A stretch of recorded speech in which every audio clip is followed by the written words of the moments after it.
would describe myself as an accidental academic. So I've ended up as a senior teaching fellow in a university. And the reason that's happened is because it's fitted in with what I care about in the world and what I'm trying to do, which is to try and support people to engage with ways of being in the world that help them to thrive. And so this is a space in which it feels like I can do that through engaging with students and learning from them and creating learning opportunities together. So that's going to underpin a little bit of my talk today. But throughout, if you've got any questions, if I'm talking too quickly, if my microphone goes off, let me know. If a cat walks across the screen halfway through, I apologise. I'll try to pretend that it's not happening, but it is possible that I've got two. And their favourite place to be when I'm talking is about here. So if you get a slightly too clear view of the cat bottom, I really do apologise straight up. So I'm going to load up my presentation now. Usually when I'm in the classroom, I don't teach using PowerPoint, but I'm trying to adjust to this online world at the moment. And so I've put a PowerPoint together. If anybody has questions and we go completely away from the PowerPoint, then that's completely fine. My main desire today is to support you in thinking some of these things through. So I'm really pleased to be responsive to wherever you are and whatever questions or concerns you have. And I'm really excited to be here today at the beginning of this extraordinary event that Angela and her colleagues have put together, thinking about the future of you all as you think about higher education perhaps and what learning is. So without further ado, I'm going to press hopefully the right buttons to allow me to start sharing my screen.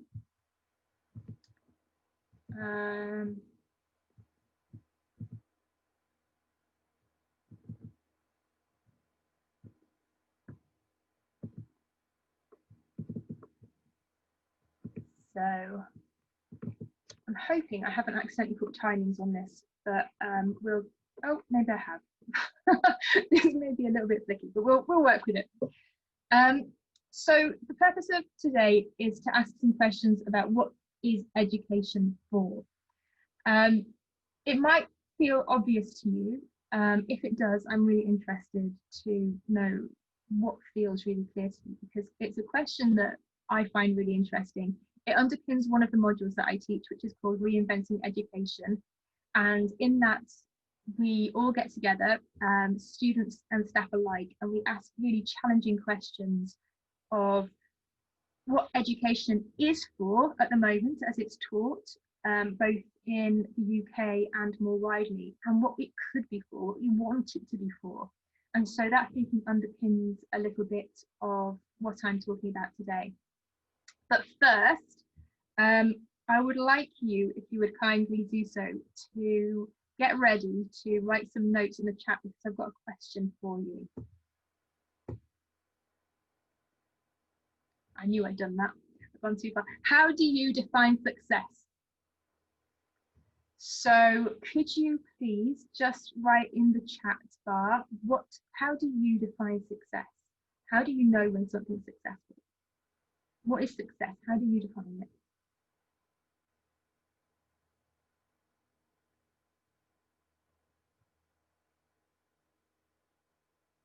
Fabienne, can you see, as I can't see now because I'm sharing my screen, so can you see as things come in? Is that?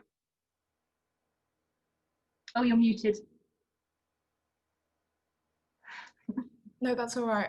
The chat that people are submitting on there. Should I read them out to you? Yeah, great.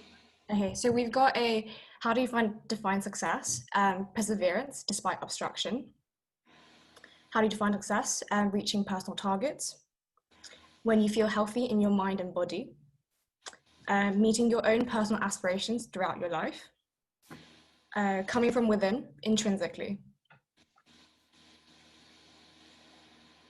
What wonderful, wonderful answers.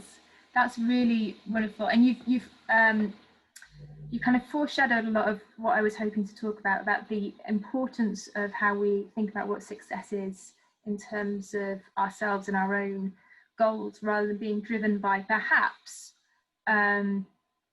the idea of a particular exam result, or later on maybe how much you earn, or whether you've got the fastest car on the street, or those kinds of things. And a lot of those things are things that are really emphasized by society and which we're taught through our education process. So the idea of what are we taught that isn't on the lesson plan, but that is taught in other ways, is, I think, really important, and how we can learn to see that. Are there any other answers coming through, Angela? Not at the moment. Not yet? Not yet. Well, that's a really wonderful place to start. So let me just say who I am. This was me about 2 weeks ago. I was teaching on the Digital Pedagogy Lab, which runs for educators all around the world. And one of the educators who was kind of a student on that course challenged me to put together some kind of headdress for our final session together. And because I was preparing the teaching material, I had 5 minutes. So I had to go out into the garden and grab as much as I could. So I taught my final lesson like this. The reason I chose this picture was because of the idea that there can be certain concepts about who belongs at universities and how you're supposed to be.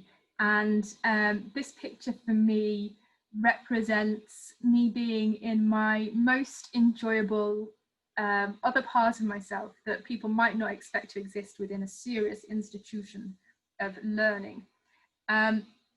But if we can bring ourselves to our learning in our educational spaces, and I think that opens up so much more possibility to engage meaningfully, for learning to feel real and authentic. And so, yeah, that was actually one of my most enjoyable teaching and learning. I think it's my most enjoyable learning teaching and learning outfit ever, definitely. Although it took quite a long time to get off afterwards. I'd tied it into my hair. It was quite painful. We all know we're in this extraordinary time in which everything we might have imagined about the future feels incredibly uncertain. And so in an education system in which things are designed within particular processes, that can feel, I think, quite difficult to maneuver. We've seen some of that this last summer with the struggles of A-levels and the way that A-levels have not taken place. We've seen some of the problems that's caused with people being given grades based more on their postcode than anything else, and then the U-turn that the government did. That's just a small part of the uncertainty that we're all feeling at the moment, I suspect, about how we imagine the future of ourselves, the future of this planet, and also our working lives, our learning lives, and what it's going to be at university in a context in which we don't know what learning is going to be happening online, what learning is going to be happening in person. If we have made plans, we don't know if we're going to be able to stick to them. And yeah, there's a lot of things that are disrupted. This uncertainty mirrors a lot of the things that people have been talking for quite a while anyway. And so one of the ideas is that with the difficulties of climate change, with the changes in the forms of employment that exist in the future, there isn't this kind of straightforward route into particular jobs across the board in the way there used to be. There are still some of those, of course, but it's not that straightforward anymore. There's no such thing as a job for life. There hasn't been for my lifetime. And so the educator, Denise Pope, talks about this idea that the idea of a straight and narrow path of education is really outdated. But it doesn't feel like that necessarily if you're on that kind of treadmill path of GCSEs, A-levels, UCAS forms, university. That can feel like a very straight and narrow path towards a very set goal. And this is something that I talk about with my students quite often. They talk about how they feel like they've never had a chance to stop. And I think that's something to really give consideration to. Denise Pope, her quote reminded me of this line from a poem, which is talked about by one of my favourite educators called Paulo Freire. Antonio Machado is a Spanish poet. And I think this line sums it up for me really well, this new space of education that we're in. Traveller, there is no path. We make the path by walking. So what does it mean to make our own path through education and through our lives? This isn't, you know, we can talk about formal education, but learning is not constrained to education, to formal settings in that way. So how do we make our own path? And what can that look like? We began by talking about how we define success, and you shared some of your wonderful ideas about that. Jamila Leescott is a poet, an American poet, and a few years ago she did a TED talk for, I think it was TEDx talk, and I wanted to share it. It's only 4 minutes long, so I'm going to play it through my screen now. But as we're watching it, what I would encourage you to do is to think about how she is defining success differently to, she mentions her professors in this talk, especially how is she defining success differently to her professors and what they are saying is good or bad. So I think I have to stop sharing and then share like this.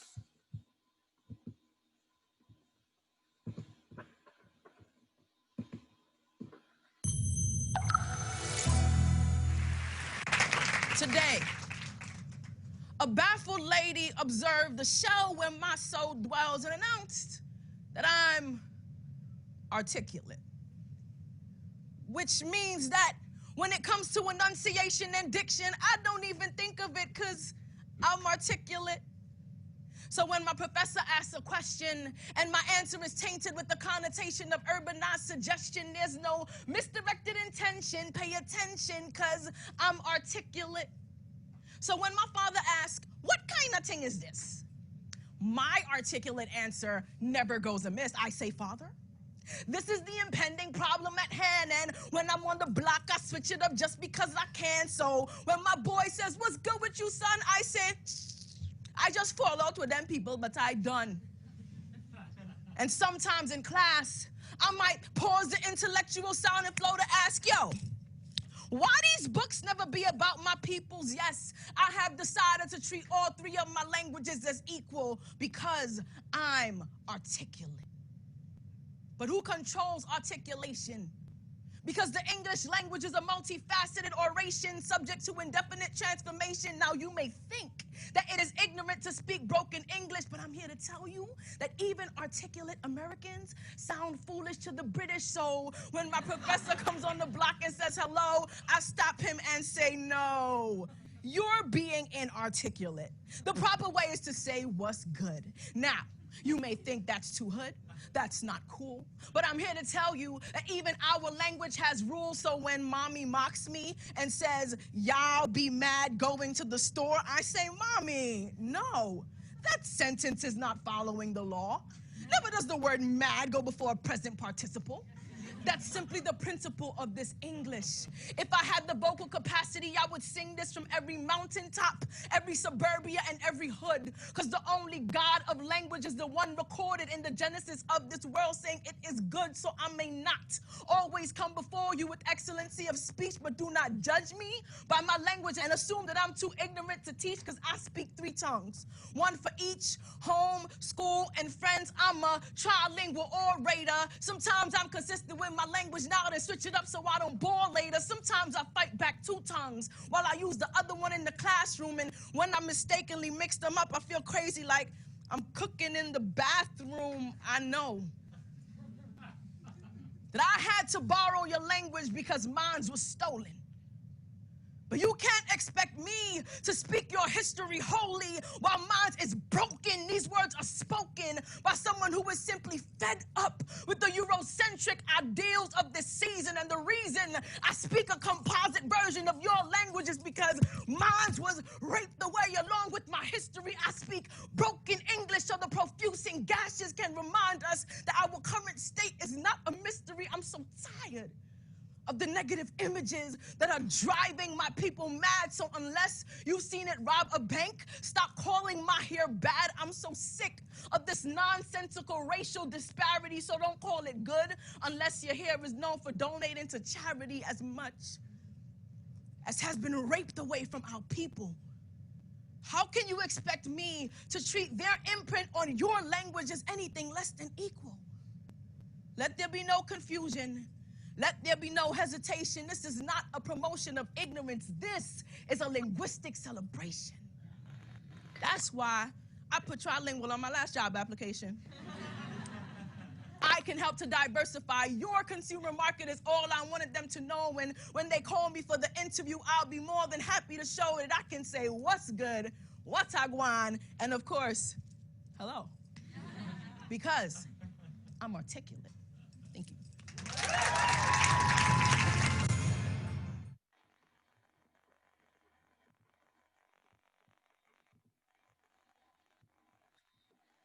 This is not a promotion of ignorance. This is a linguistic celebration. I wonder if anybody would like to share their thoughts or responses in relation to that video.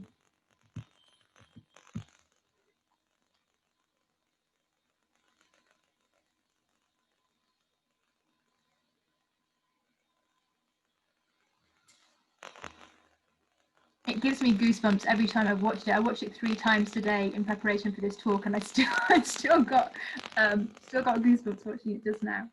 Emily. Oh, I don't think, are you unmuted, Emily? Why can't I hear you?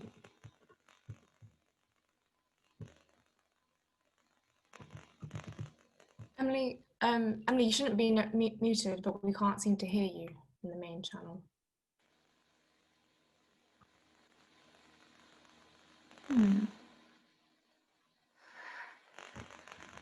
And I'm not sure if this is just coming from my screen, but there's some static in the background. I was wondering if that's. Oh, is that? Might be because my laptop power has come on. If I put my headphones in, that might help.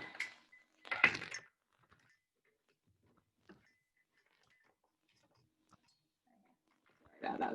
Let me stick my headphones in, see if that helps. Mm-hmm. Is that better? Ooh. Is that better for everyone, or is there still a bit of static? You're still getting static? Yeah, I'm still getting static on my side. Oh, sorry. Some people are shaking their heads and some people are saying no. So everybody's still getting static? Yeah, in the group chat, quite a few people have mentioned that. I still hear static. Okay, let me just check to make sure. Does this work better? I think that's better, yeah. Yeah? Mm-hmm. Does that sound better? Okay, cool. Emily, could you try speaking again, Emily? No, Emily, we can't hear you. But somehow you can hear us. But no, you're not muted, Emily. Would anybody else like to share their thoughts? And Emily, perhaps you could write in the chat and we can read it out. Would anybody else like to share their thoughts on that TED talk? Did it evoke anything for you? Bring anything to mind?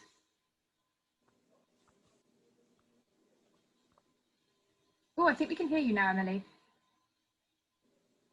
Oh no, we can't. I can certainly hear. Oh, maybe it's Sarah. Sarah, is it? Somebody's unmuted themselves. I've unmuted myself. Is everybody supposed to? No, that's fine. Sarah, did you have any responses to the presentation? It just reminded me, I used to live in the north of England, and I moved when I was about 13 down to East Anglia, and spoke very differently to everybody else, and really felt like I stood out. And it was, yeah, which, not language, but what, you know, where do you come from, how you speak, and how you're judged, and humorous things on each side. Yeah, I grew up in Carlisle, and well, moved there about the age of 5, and was regarded as being really posh by everybody in Carlisle because I'd moved up from Bristol. And then when I moved down to Coventry, which is where I live now, everybody thought I was really northern and common. It just didn't fit in anywhere. I think that's, yeah, an easy thing for people to assume. It's sort of common or not very clever. You know, that sort of stereotype associated with a northern accent. Yeah. Sharon, I can't see your full comment.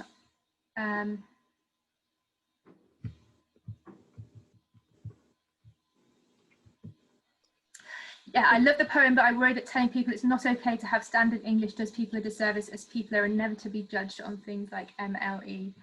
I think that's a really interesting question. And I think then the question comes, who needs to change? And my argument would be that universities need to change, and lecturers need to change, and what we think about as being effective ways of communication needs to be more flexible and more open, so that there aren't just these one ideas and one version. And I think this is a way that education doesn't get things right, in excluding certain ways of being and thinking and the knowledge that can come from that. So when she's talking in those ways, she's sharing kinds of knowledge that it wouldn't be possible to share with me if she was speaking in very particular kind of Chicago posh American accent. I wouldn't understand what she's saying in the same way. I would take something different away from it. So she's able to communicate a different kind of knowledge to me through the language she's using. So why would I, as an academic, why would I want to exclude a way of knowing from my classroom? That seems really, really odd to me. That's not to say you won't encounter that in higher education, because you absolutely will. And being part of what she's talking about is being able to code switch and speak in different ways in different settings. And that idea of being trilingual, that she can communicate well in those different ways, but making an argument that the way she speaks to her friends on the block is no less articulate than the way she speaks to a professor in class, I think is really valuable. Emily says, I was going to say that she makes you realise that our idea of what... Let me try that again. I was going to say that she makes you realise that our idea of what is articulate is really rigid. Some of the most engaging speakers that I've seen actually have very different uses of language and pace, etc. Yeah, and that idea of power, I think, is really, I was going to say powerful, but who has the power to decide what is the right way to talk is a really important question, and how we navigate that within spaces which may tell you that you can have all the best ideas in the world. You know, you might be groundbreaking, but you're not being successful unless you use the language that they expect you to use. Are there any other questions or thoughts at this point? I mean, there was another one from Ben in the chat about how dialects also play a massive part in how you're judged as a person. So that kind of ties in quite well with what you mentioned just now. My family come from the Black Country. They have broad Halesoian accents, and that's one of the accents within the UK that's judged as being stupid. But interestingly, is often when other people hear it from other countries, they say they think it's one of the most beautiful accents in the UK, which I think is really interesting. I certainly think it's very musical and has a kind of minor key to it, and it makes me feel like I'm home. So yeah, absolutely, how we're judged and how well we're understood to belong in a space is important.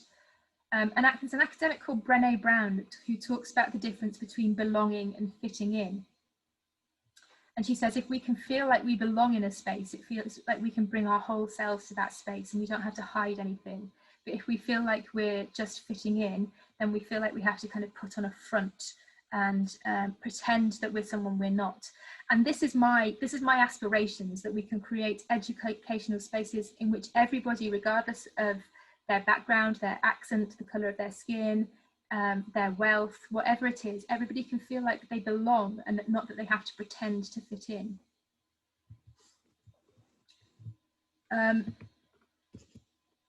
So I'm just going to share my screen again. Oh, I'm confusing myself, sorry. Too many screens open.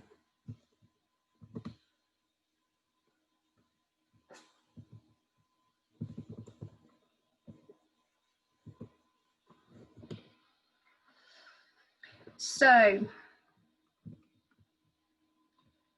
here's my question. What if we change the question about what does success mean and start thinking about other questions in relation to education? The educator Abraham, I don't know how to say his surname, I should have looked that up, Verghese? Abraham, the educator Abraham Verghese says, there we go, rather than asking what children want to do when they grow up, we should think about asking them how they want to be. So these are some of the alternative questions that we might think about when we think about what success means, the questions that we ask ourselves about when we think about our relationship to our education and our learning. How do you want to be when you grow up? Adam Grant says we could ask, what problem do you want to solve?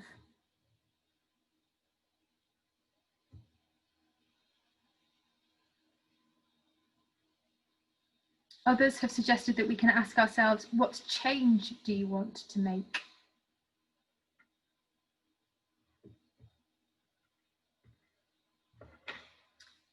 So I would like to invite you to take a moment now. I suggested you bring paper and pens with you to this. If you don't have that, that's completely fine. You can also jot notes in the chat, or you might just sit and think. But this is the question that I have for you. How do you want to define success in terms of your learning?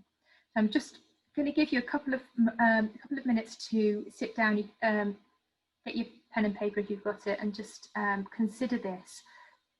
You might choose to ask yourself a question like the three that I've just shared. How do you want to be?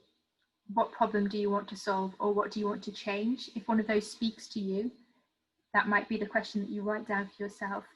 Otherwise, it might be something completely different. It could be about, how do I help people? How do I contribute to a fairer society? How do I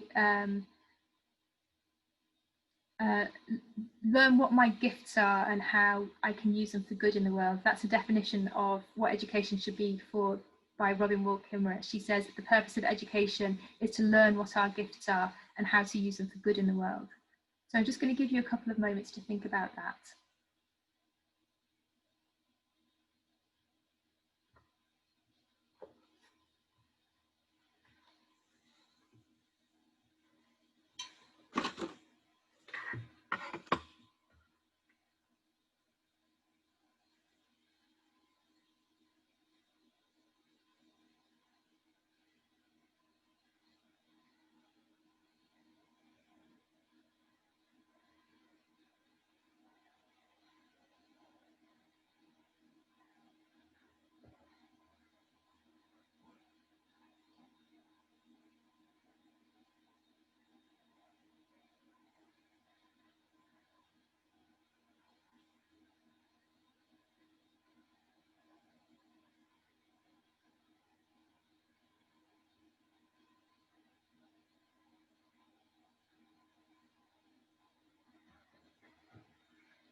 And this is when we start to think about what the purpose of education is for us.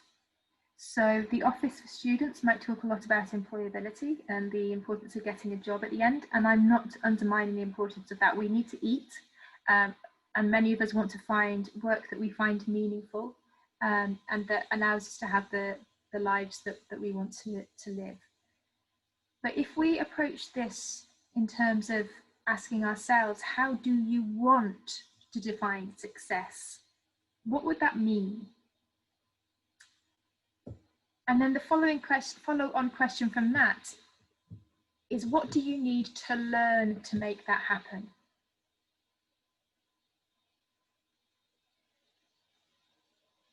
So the definition of success that you've just written down, of how you want to define it, what would you need to achieve that?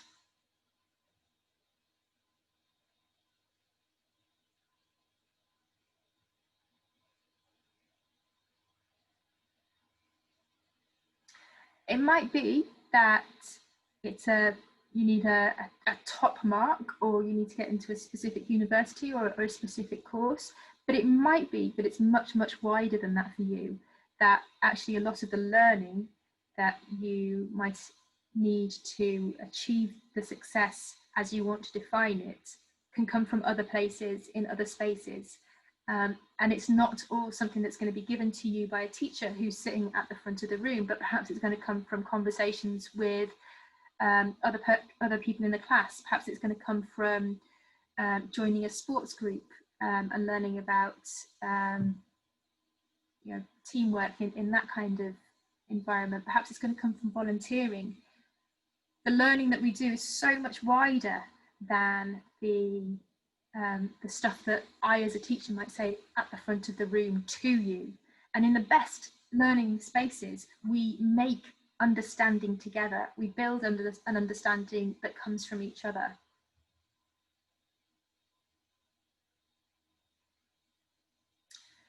So this is a quote that I really like by James Baldwin, who was an activist and writer in the United States, and he traveled a lot.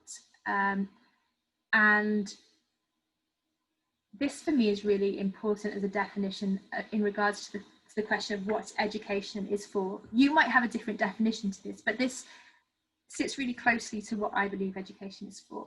So he says the purpose of education is to create in a person the ability to look at the world for himself, to make his own decisions. That's not necessarily as easy a thing to do as it sounds, because we're so well trained and taught in various ways how to understand the world around us, that in order to see in that way can take some support, and it can be a valuable way of learning in its own right. So this is a picture of a rather nice classroom. It's got lots of windows down the side. It's better than many, many classrooms that I've taught in. It looks modern and bright and clean. I love teaching in spaces with natural light, and I don't always get to do it. So it's positive from that point of view. But tell me where in this picture, and it's not a trick question, I think this is a really important question to ask. This is an empty room, there's nobody sitting there. Where do you expect the teacher to sit?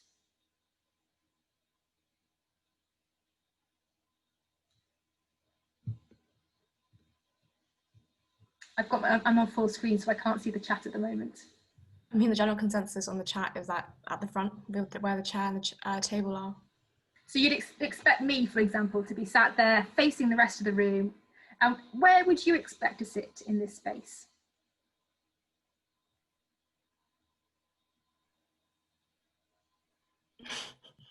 I mean, Emily said at the back, everyone else at the back. Okay, yeah.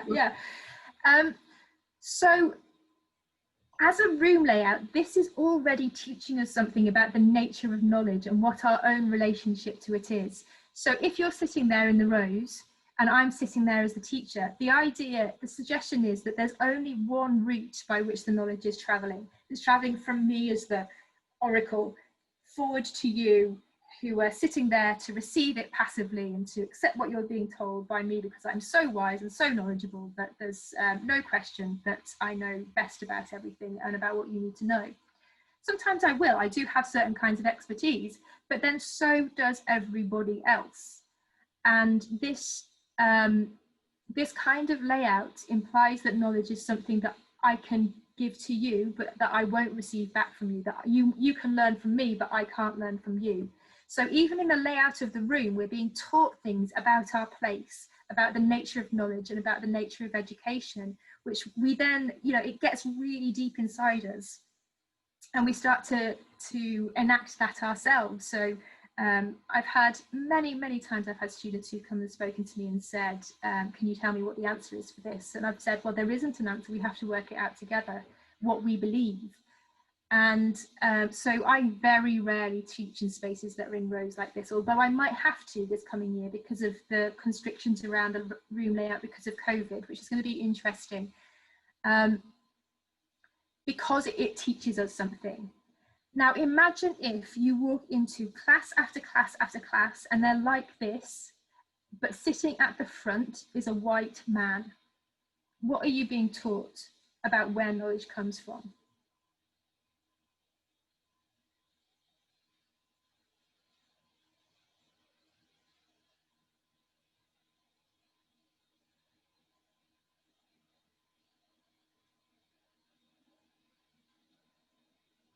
Imagine, so there's some comments, Angela.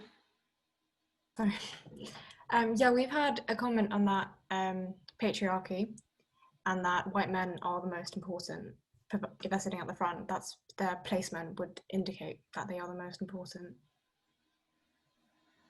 Yeah, that's where knowledge comes from. Still, in universities, the vast number of academics are white men. So this is what I'm talking about when I'm talking about how we learn to understand the world we live in and how we learn to see it, so that we can see what we're being taught that is not on the lesson plan, that there are things that are being taught to us as ideas that aren't being directly spoken. Are there some more comments coming through, Angela? Yeah, a few more actually, but on the lines of that, their placement kind of suggests that the education is coming from them, it's the most important, and they're the one in charge, and we should not question what they're telling us. Also to do with cultural dominance, hence with the white man, I think. And just on a personal point, yeah, I completely agree, because I study anthropology, and so much of the spec is to do with cultural dominance, to do with colonialism, and so much of it is to do with that we're being taught on a spec that's given by a white man. And the question is then, if you're not a white man, do you feel like you belong in that seat at the front?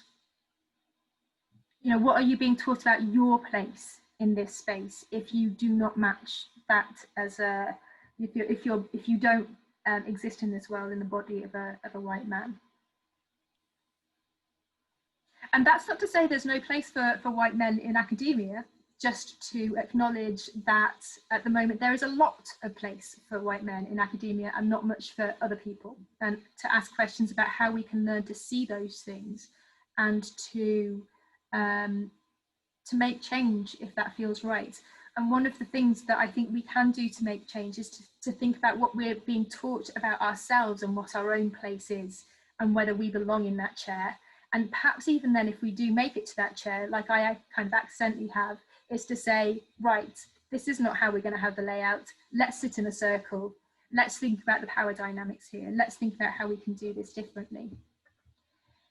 So this is from the Office of Students. And this, we talked in the last slide about how the layout of a room can convey certain knowledge. In this one, it's the layout of an infographic. Using the same principles, I'd like to invite you to analyse it. What I see here is a really interesting layout choice in which they've got the three objectives and the three, that travel through. And they're based on this foundation of the student ensuring they receive value for money. Now, we live in a system in which people have to pay a lot of money to attend university, and I think it's really important to acknowledge that. And so we want students to get something that's meaningful for them, and that's not irrelevant, the fact that there's money. But to me, this looks like a building with a foundation, and the foundation is value for money. Now, the reason that I struggle with that is because for me, it represents an emphasis on the idea of students as consumers. So just as in the other slide, we had this view of learning being something that happens from the front, that's directed towards a bank of people, and that knowledge flows in one direction from the academic to people who are learning there, so too this implies that the student is there to consume something, that they hand over their money. And despite all the things that are being said, the underpinning layout suggests that the value for money is most important. And this is what it brings to mind for me, the idea of being in some kind of restaurant where you've not got a full menu, you're not allowed to ask for specific requests, you can't really see what's going on, and you eat what you're given. Whereas I think we can be doing something more interesting than that within education. I had an experience recently in a classroom when I was working with students. Is there a question that's just come in, Angela? Hang on a minute. A suggestion actually from Ben, that there's a wonderful TED talk about what you've mentioned, called The Beautiful Risk of Education by B. Esther. Ooh, thank you. I'll look that up. That sounds really interesting. I don't know about that one. Thank you, Ben. So I was talking to students recently in my module Reinventing Education, and one of them talked about how it felt like when they go into exam, they just have to regurgitate knowledge. We were talking about what's the purpose of exams, and they were talking about how it just feels like we have to regurgitate. Now, we're going to talk about education in terms of food metaphors for a while, and I realise that's not necessarily comfortable for everybody, so I just want to give you a heads up about that. But my response to them was like, wow, it suddenly hit me, you know, that feeling that regurgitate is such a powerful metaphor to the idea that you go into an exam hall and you regurgitate knowledge. And for the first time, I was like, oh, that's actually not good. And so I said, well, what does that imply about the rest of it? And it's like they was saying, like, yeah, we binge on knowledge for our exams. We stuff as much knowledge into ourselves as we possibly can. And then we go into the exam halls and we regurgitate it. We sick it back up, and then we leave it there. And I said, what do you feel like after that? And they said, like, we feel like we've exploited ourselves. We don't feel like we've learned anything. We feel like we've forgotten most of it, and we end up feeling just kind of tired and drained, and like we haven't been nourished.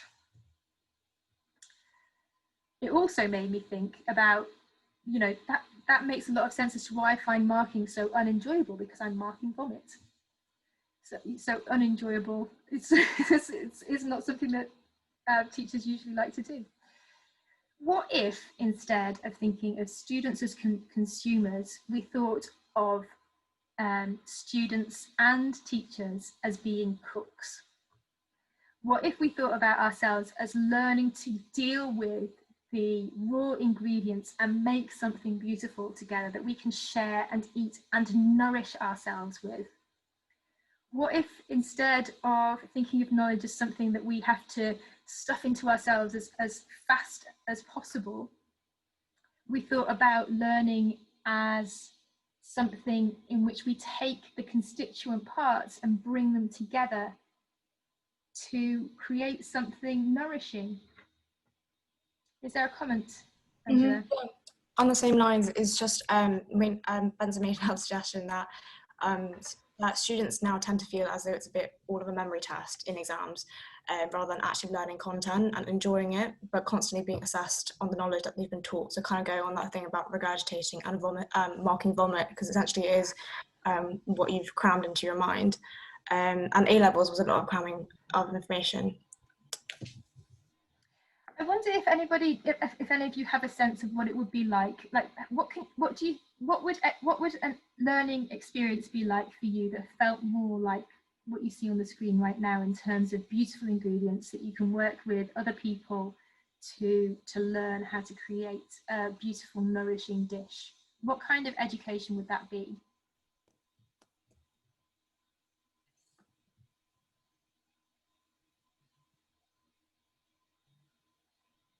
I mean, if I could take the lead on here, it would be that it would be an education that isn't just based on your degree and what you're studying. It'd be the activities, your involvement in your community beyond your degree program. whether that be through, I think you mentioned this earlier, but through volunteering or other opportunities, that's where you're able to focus on yourself and your skills and develop that further. And for me, that would be more the kind of building, using all these ingredients and building up to form an education that's more suited for myself.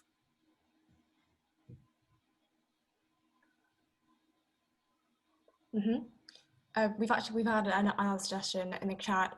It would be a lot more of an inclusive education that everyone's involved, and it's not just teachers leading the lessons, but also students and teachers leading and engaging in sessions together. I have a colleague called Nesha Tucson who teaches something called food-enabled pedagogy, and one of the things she does is in her classes she sets out a banquet and she invites everybody to bring different food, and everybody sits around and eats while they learn in the classroom.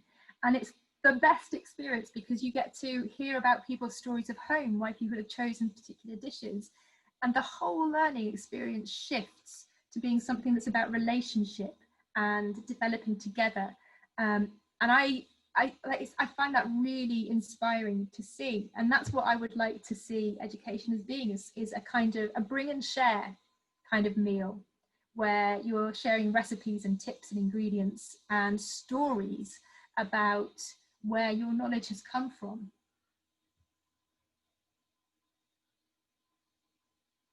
So this is my final slide. And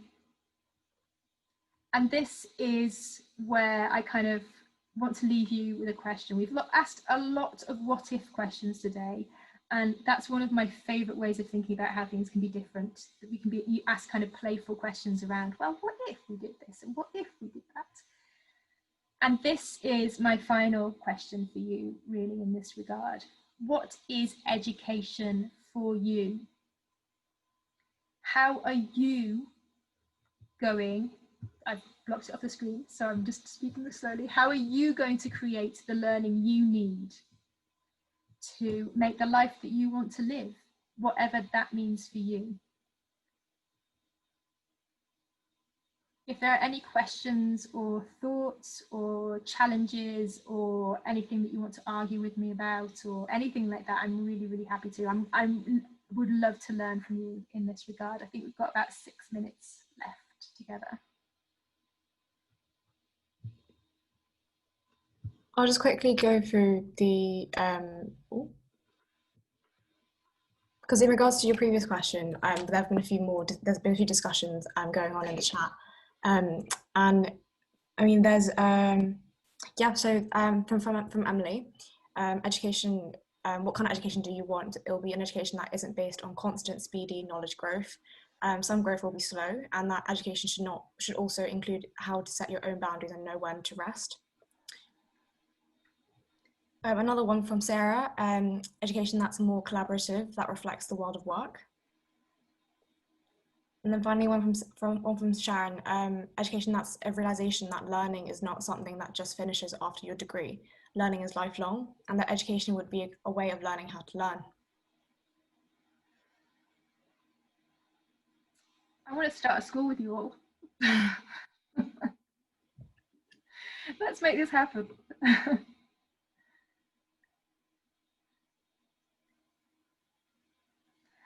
I guess one of the things to consider is what we do when we don't encounter that. So I do my absolute best to try and create spaces for students in which that's possible, but most of the time that's not their experience of learning.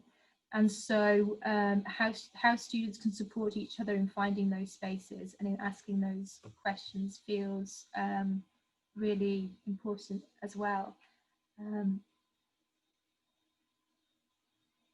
If anybody wants to unmute themselves, you're very welcome to, and we can have a conversation. Can you hear me now? Yes, Emily, hi. Ah, I unplugged my headphones as Lucinda suggested, so I think that's worked. Yeah, I was just going to say that I sometimes feel like committing to this way of viewing education and job roles that value that way of learning can sometimes be a bit lonely, and people sometimes, I feel like it can come across as if you're not in the real world, or like because I sometimes want to live like a radically simple life and just learn at my own speed and just kind of do things in my own way. But I sometimes feel like that isn't valued in society. And I guess, yeah, just I don't really know how to stick to my guns and not get swayed by the more stereotypical ways of learning and education and having degrees and things like that. It's really hard, isn't it? It really is hard. I think that's part of the reason why I started off by asking these questions about what success means to you and how you're going to define success. Another way of thinking about it is to picture yourself as you come towards the end of your life and a life that you want to look back on. And I don't have any easy answers for you on that. There's a theorist, an educationalist I love called Parker J. Palmer, and he talks about the idea that a really important step towards changing the way we are in society is to find other people who also care about the same things and to support each other. And I think that is, that's one of the real, it might sound like not a very concrete thing to do, but actually I think a lot of our courage can come from that space. And at the moment, we're really being challenged to think about how we create brave spaces to do things differently and not just reproduce ways of being that have damaged so many people in a lot of ways, including around race and gender and the world as well. You know, the damage being done to the world through this very fast-paced way of living. So it's hard, I would say.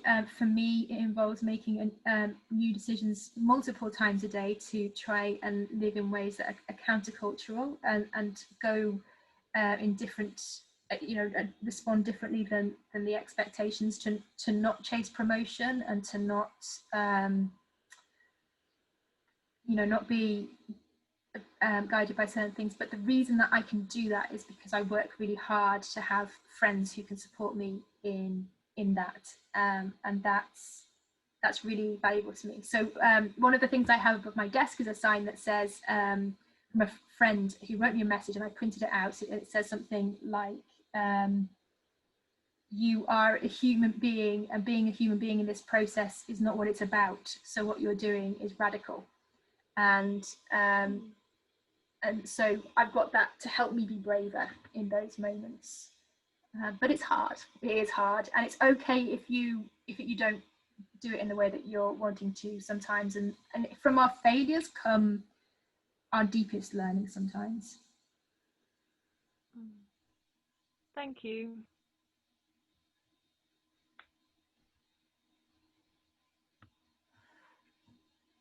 I think we might have time for one more question if anybody would like to ask one.